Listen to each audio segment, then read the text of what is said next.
Hey guys, KallTorak here.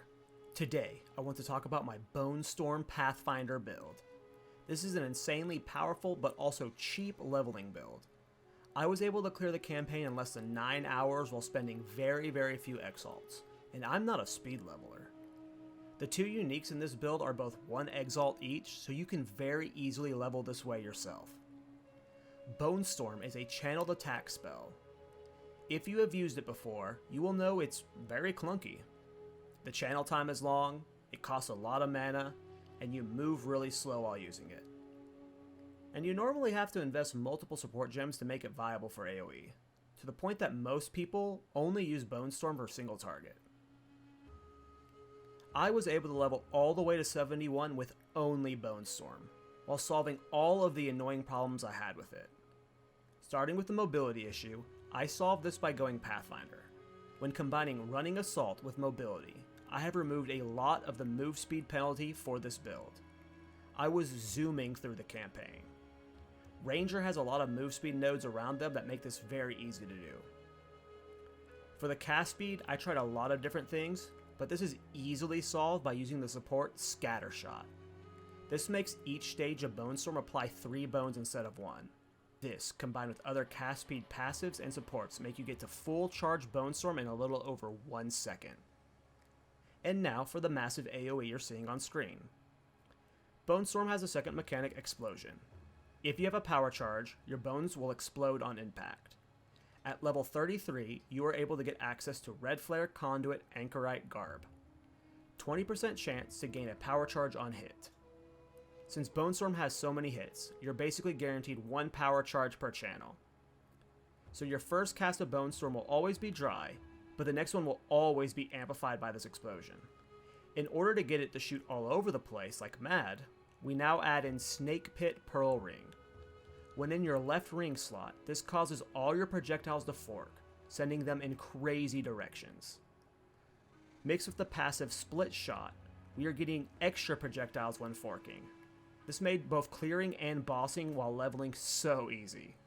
What I learned after testing these interactions is Bonestorm isn't a projectile that goes forward in the air.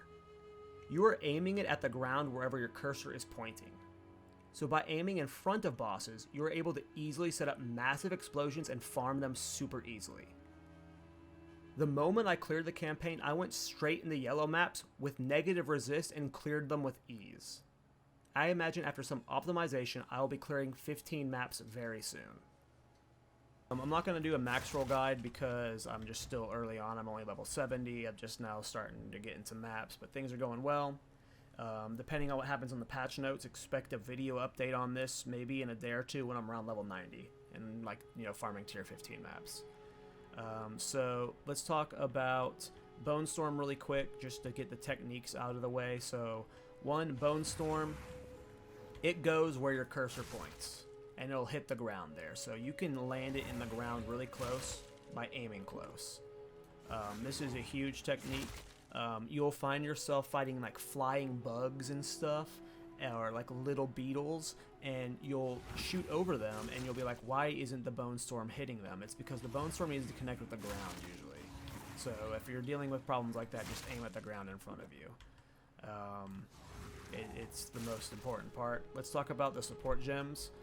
I did level the entire time with only Bonestorm. I did have the support gems, Grim Feast, and Ghost Dance. I do need to go through the campaign and get my side rewards still. But for Bonestorm, mobility, it is huge. I have 60% less movement speed penalty from my Ascendancy and this jewel. You can see if I take the jewel out, how much slower I go. It is a massive difference. If you don't care about that move speed penalty, then you can just stack this with damage, and then you can go Deadeye and get more, like, just bonuses to Bonestorm. For me, I just prefer the mobility. I like to get the move speed going. It feels really good. Brutality for just the extra damage. Arcane Tempo for the cast speed. This might be changing out soon. I'm really struggling with mana right now. I might be swapping this for Inspiration until I can resolve my mana problems, but as you can see, it drains so fast, and I'm not even like at a super high Bonestorm level. Like, this can get into the mid to high 30s to like to 40. So yeah, that's we're gonna have to figure out mana. Scattershot is... It's more important than Arcane Tempo or any cast speed. Let me show you why.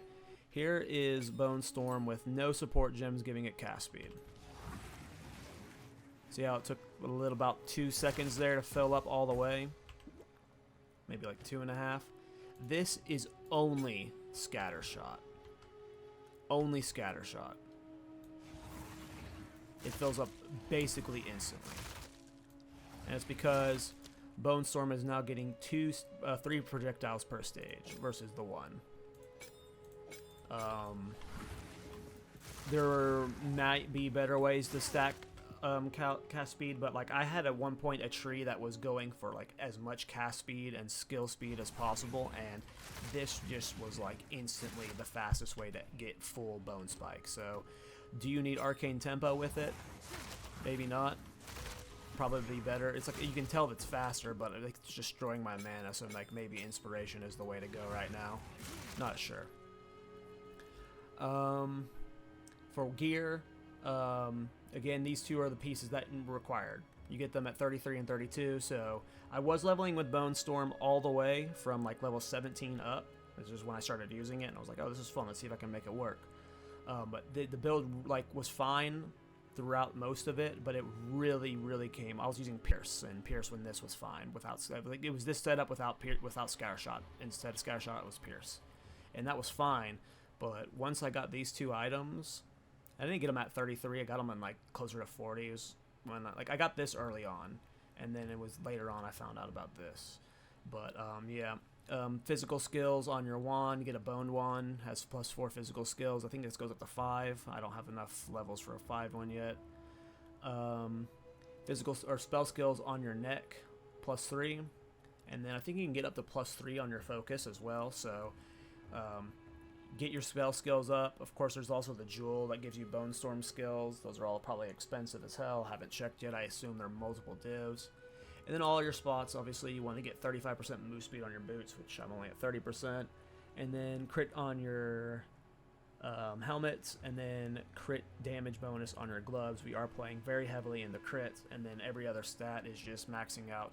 Right now, I'm doing energy shield focus. I was leveling more of an evasion focus. We'll see what the patch notes do to energy shield. This does work as an evasion focus build, so if energy shield gets deleted into the ground, I'm confident that I can just transition to evasion and we'll be fine. Let's take a look at the passive tree. Please don't shame me.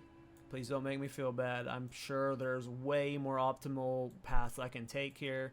This is just where I'm at right now. I'm probably going to delete this like 5 or 6 times and redo it, but I've tried a lot of different stuff. I've tried cast speed, I've tried scaling spell damage, physical damage. For me, in all of my testing, crit has been by far the best. By far the best for the damage. So there's multiple move speed nodes that I was hitting up. There was multiple attack speed nodes I was hitting up. I was going for different physical damage nodes. And right now, crit just feels so much better than anything else that I've tried while leveling. But by the time I hit level 90, that might change. So yeah, we path down here. Get the move speed, got some crit here, this tree right here. So I wasn't originally pathing down here, but once I implemented split shot for the additional projectiles when forking, I didn't know which way to go. I was at one point going through here, but then pathing all the way down here for escape velocity because I wanted that move speed, and since I was passing down here, I ended up getting these crit nodes, just extra crit chance, and then you're spamming your mana flask so much that you basically always have this 50% crit bonus. At least right now I am, so I figured I'd try it out. End up looping up here to get the physical damage and crit bonus, more movement speed, and then of course projectile damage. This is a projectile. Mana regen. These are all my most recent nodes. Is just getting more and more mana regen. Bunch of crit here. Path up here to more physical damage and crit damage bonus. And then I've been over here a lot. At one point I was getting these for the spell area effect. It was making the explosions bigger, but I don't... This might be like a closer to level 90 talent that I go back to. Doesn't feel worth it right now. More crit. I might dip these nodes for more energy shield soon. But yeah, this is where we're at. It's felt great. Like, this is by far the fastest I've leveled through the campaign. Alright, I only have 2 ascendancies right now. I got the extra skill points, and then I got Running Assault. For the next ones, I'm going to be getting Relentless Pursuit. You get 4% skill speed here, and then you get just You're Never Slowed.